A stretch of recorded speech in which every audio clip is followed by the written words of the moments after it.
Bismillahirrahmanirrahim. Assalamualaikum warahmatullahi wabarakatuh. Perkenalkan, nama saya Asep Indra Niagara, calon guru penggerak angkatan 6 dari SMKN 1 Talaga Kabupaten Majalengka. Nah, pada kesempatan kali ini saya akan mempraktikkan pasca observasi setelah melakukan kegiatan observasi dengan paradigma berpikir coaching. Nah, di sebelah saya sudah ada Ibu pengajar praktik. Ibu, silakan perkenalkan diri. Terima kasih. Saya adalah Lia Riani Iskandar. Saya pengajar praktik kelompok PP 082. Saat ini sedang membersamai Pak Asep Indra Niagara untuk melakukan percakapan pasca observasi dengan paradigma berpikir coaching. Terima kasih, Bu. Nah, di sebelah saya juga sudah ada Pak Asep Doni. Silakan Pak Asep Doni. Baik, Assalamualaikum warahmatullahi wabarakatuh. Perkenalkan, nama saya Asep Doni Pradana. Saat ini saya mengajar di konsentrasi keahlian rekayasa perangkat lunak SMK Negeri 1 Talaga. Baik, terima kasih Pak Asep Doni. Nah, Pak Asep Doni, gimana kabarnya hari ini? Alhamdulillah baik. Pak sendiri gimana? Alhamdulillah sehat. Nah, Pak Asep Doni, kita kan kemarin sudah melaksanakan kegiatan praobservasi. Kemudian kita juga sudah melaksanakan kegiatan observasi.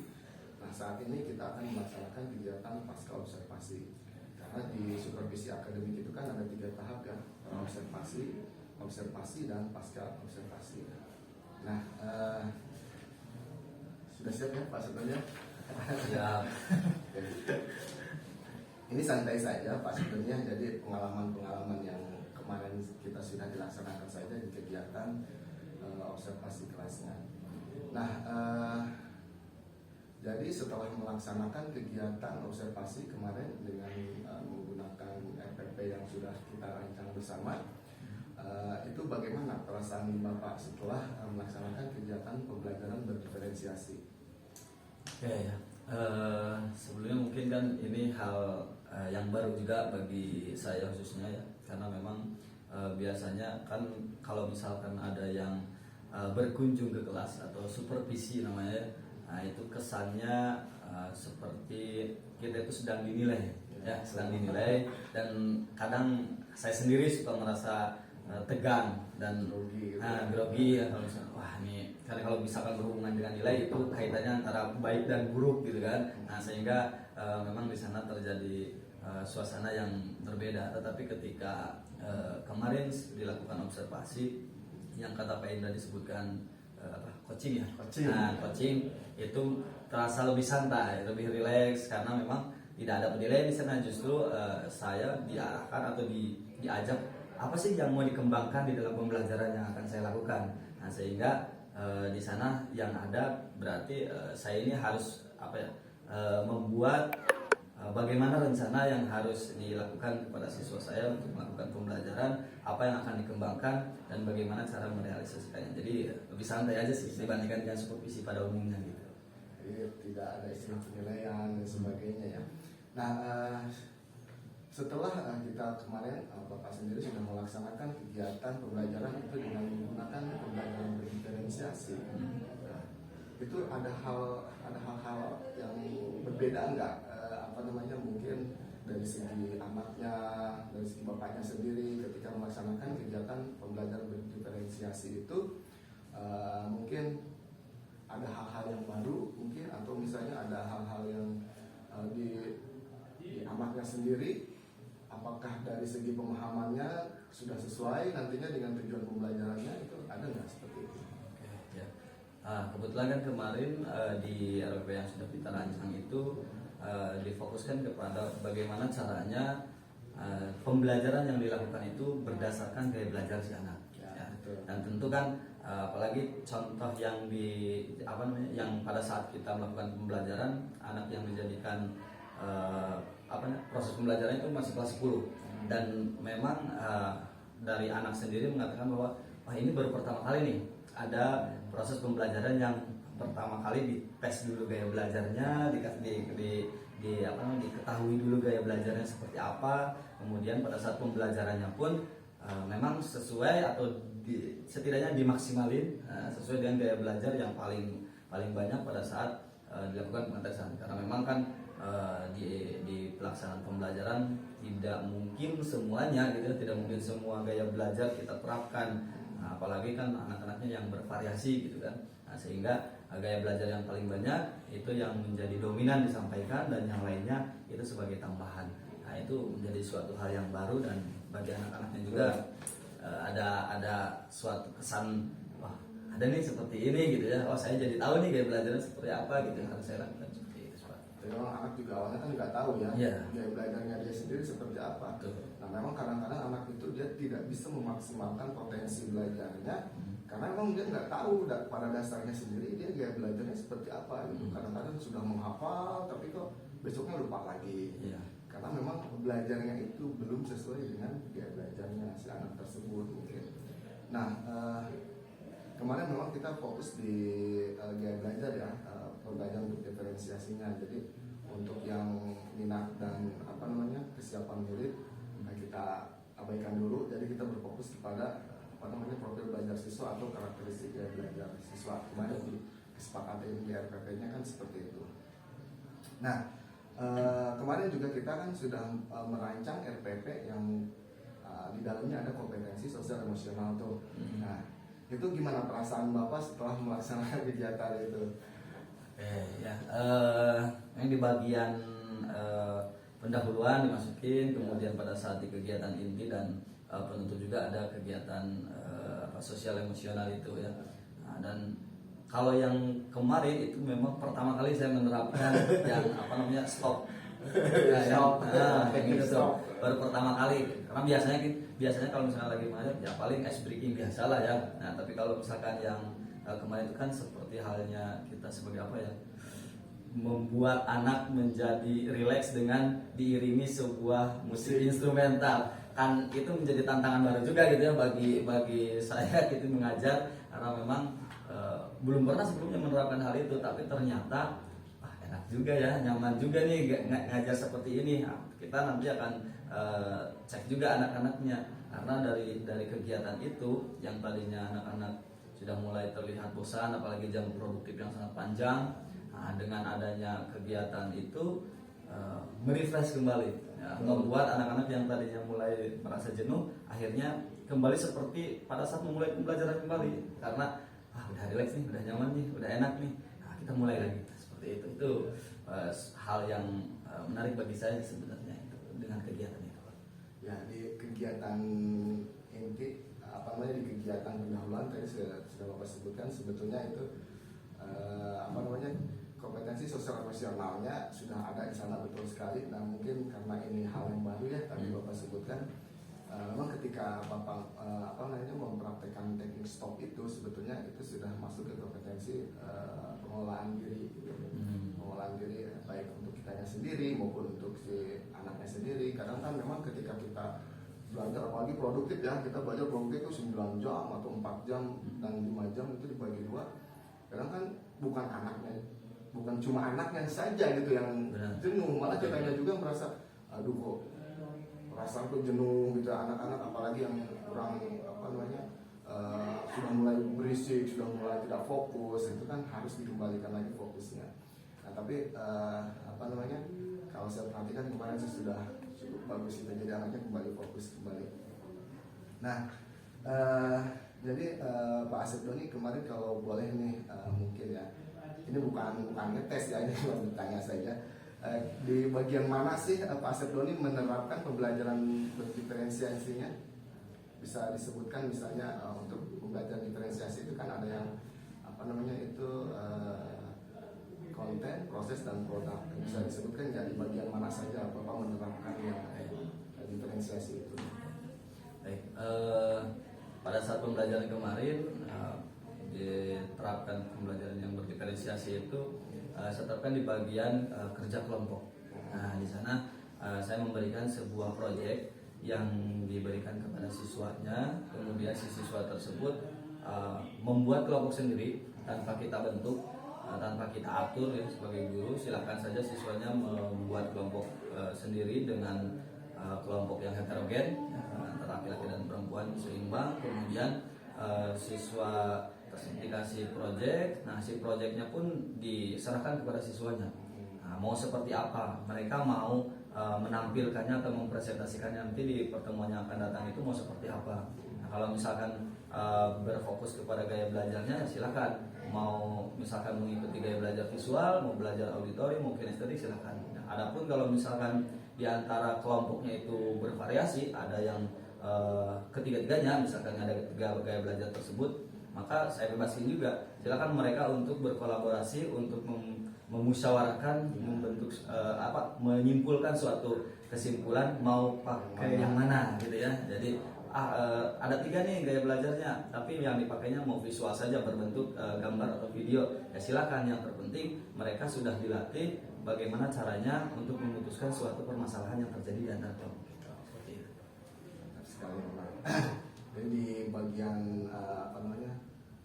pembagian kelompok ya, di situ memang ada namanya sebetulnya di situ juga sudah ada KSE-nya, itu sudah ada relasi juga sebetulnya di situ. Jadi di situ lebih ke diferensiasi produk, jadi produk yang dihasilkannya mau seperti apa diserahkan kepada siswanya dan biarkan siswa memilih. Nah, ketika biarkan siswa memilih itu juga sebetulnya itu sudah ada KSE-nya juga. Ya, siswa mengambil keputusan yang bertanggung jawab ya, karena mereka seperti itu. Pak Asep Doni, secara keseluruhan nih perasaan Bapak seperti apa setelah melaksanakan kegiatan pembelajaran berdiferensiasi dan pembelajaran sosial emosional?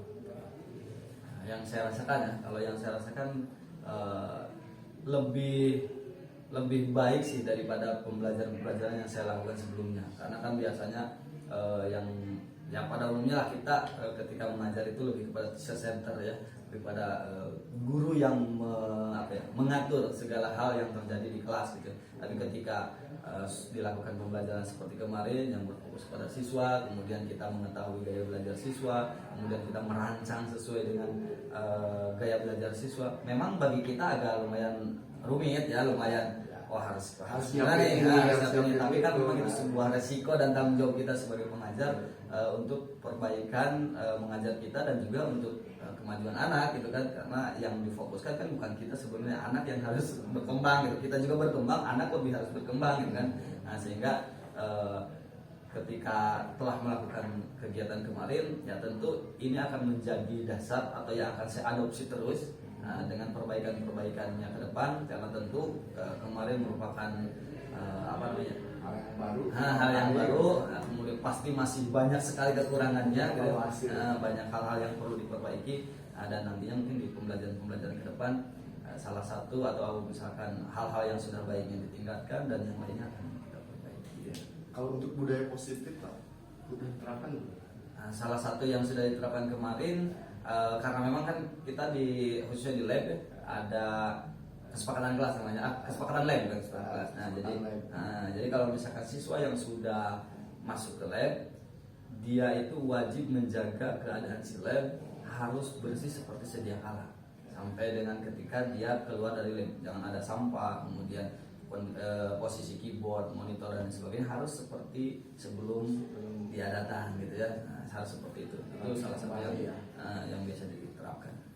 Oke, Pak Asep Doni, ini pertanyaan terakhir mungkin ya, untuk rencana ke depan Pak Asep Doni itu pengembangan apa lagi nih yang akan kita lakukan? Kemarin kan kita baru sebatas dia belajar ya.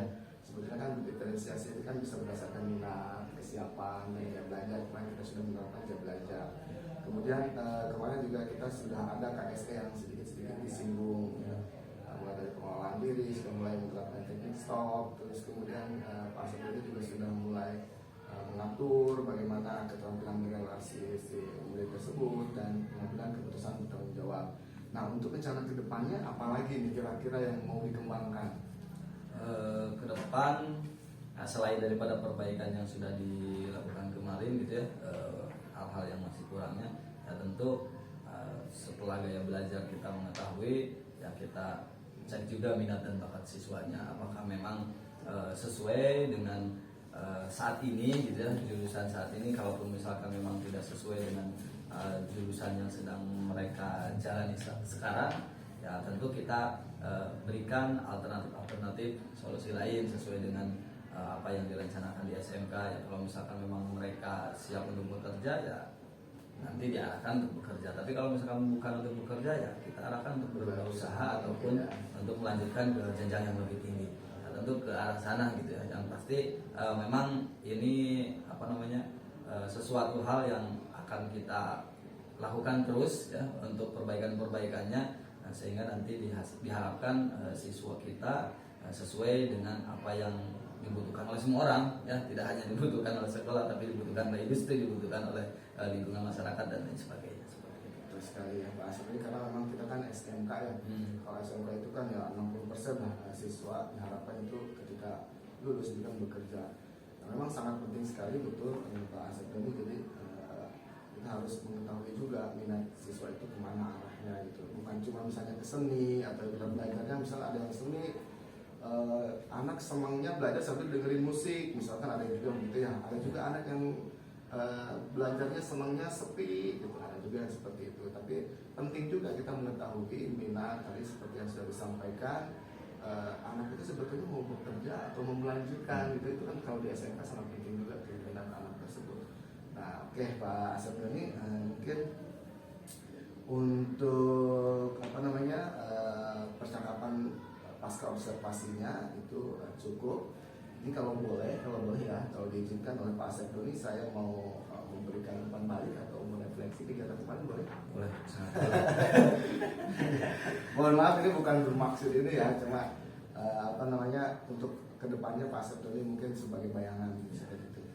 Nah baik Pak Asep Doni, kalau saya hasil dari observasi kemarin yang saya lakukan di kelas Bapak, itu secara keseluruhan itu kegiatan pembelajaran memang sudah berjalan sesuai dengan rencana atau RPP yang kita rancang sebelumnya. Kemudian pembelajaran berdiferensiasi juga sudah nampak di sana. Jadi terlihat di bagian pendahuluan Bapak sudah mengidentifikasi karakteristik gaya belajar si muridnya itu menggunakan aplikasi Aku Pintar, betul ya? Aku Pintar di situ. Terus kemudian di bagian inti pembelajaran juga sudah tampak pembelajaran diferensiasinya. Ya, diantaranya Bapak dengan memberikan atau menyediakan konten ya, diferensiasi konten di sana itu berupa materi-materi yang dapat dipilih sendiri oleh anaknya, apakah dia sesuai dengan gaya visualnya atau auditorinya atau kinestetiknya. Nah, kemudian di bagian itu juga terlihat juga pembelajaran diferensiasinya, yaitu di diferensiasi produk seperti yang sudah Bapak jelaskan tadi. Ketika si anak diberikan tugas, nanti anak tersebut mengumpulkan tugasnya berdasarkan gaya belajar mereka. Walaupun misalnya di dalam kelompoknya sendiri itu terdiri dari beberapa gaya belajar, mungkin ada yang audio, visual gitu ya, mungkin ada yang apa namanya kinestetik. Nah, mereka diberikan kesempatan untuk memilih sendiri produk yang akan mereka sampaikan nanti ketika di tugasnya. Itu juga sudah sesuai. Kemudian juga dalam kegiatan pembelajaran juga sudah nampak kompetensi sosial emosionalnya yang diterapkan oleh Bapak. Jadi di bagian pendahuluan kalau saya perhatikan kemarin Bapak sudah mulai bertanya gitu ya, bertanya kabar, bertanya apakah hari ini semangat anak-anak, kabarnya gimana hari ini, dan itu termasuk di dalam kompetensi kesadaran diri. Jadi anak dituntut untuk mengetahui dulu nih apa namanya emosi yang ada di dalam dirinya itu seperti apa. Ya. Terus kemudian di bagian inti di tengah-tengah pembelajaran, ketika murid sudah mulai terlihat pusing, sudah mulai terlihat jenuh, bosan, karena ini kan coding ya, pasti akan membuat pusing menjalankan anak gitu. Kita aja kalau lagi coding itu pusingnya minta ampun gitu kan. Nah, itu jadi di situ Bapak menghentikan sejenak kegiatan pembelajaran, terus melakukan teknik stop. Di situ kompetensi pengelolaan dirinya sudah nampak. Nah, terus di penugasan di membagi kelompok juga Bapak tadi menyerahkan kepada anaknya. Di antara kelima anak tersebut pasti muncul perbedaan-perbedaan pendapat seperti itu ya, diserahkan kepada anaknya untuk mengambil keputusan yang bertanggung jawab. Nah, itu juga kompetensi sosial emosionalnya sudah nampak di sana. Terus kemudian tadi terakhir budaya positif juga betul sekali sudah dipraktekkan kesepakatan labnya. Di antaranya ketika anak masuk dan keluar lab harus terkontrol kembali. Nah itu mungkin refleksi dari saya Pak Asep Doni. Mungkin kalau boleh saya sedikit memberikan saran ya. Jadi ketika Bapak bertanya kan ada anak yang bertanya tuh kemarin ya. Nah, ketika ada yang bertanya, Pak saya mau tanya ini. Nah terus kan Bapak langsung menjawab gitu ya.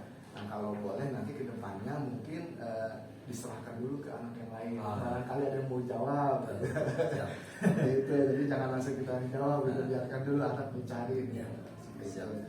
Terus kalau boleh ini saran gitu ya, untuk ketika mengingatkan kesepakatan kelas atau yang positif itu di depan juga di awal pembelajaran juga diingatkan. Seperti itu bahasanya. Bisa diterima Pak. Menurut Bapak benar gak itu? Betul. Saya memang akui gitu ya, ketika ada kesepakatan kelas saya biasanya di akhir, kemudian ketika bertanya kemarin langsung saya jawab gitu. Karena kita sudah nggak sabar ya. Nah. Kalau udah anak jawab Ya betul. Jadi langsung to the point dijawab, padahal kan harusnya kan dilemparin dulu ke anak yang lain, barangkali anak yang lain tahu sehingga mereka bisa siapa tahu dari penjelasan temannya bisa lebih dipahami daripada penjelasan gurunya kan mungkin seperti itu. Betul. Oke Pak Sekoni, terima kasih atas waktunya hari ini. Baik. Mungkin cukup sekian kegiatan pasca observasi yang bisa kita laksanakan ya. Demikian kegiatan pasca observasi dengan rekan saya Pak Asep Pradana. Terima kasih. Assalamualaikum warahmatullahi wabarakatuh. Terima kasih. Ibu.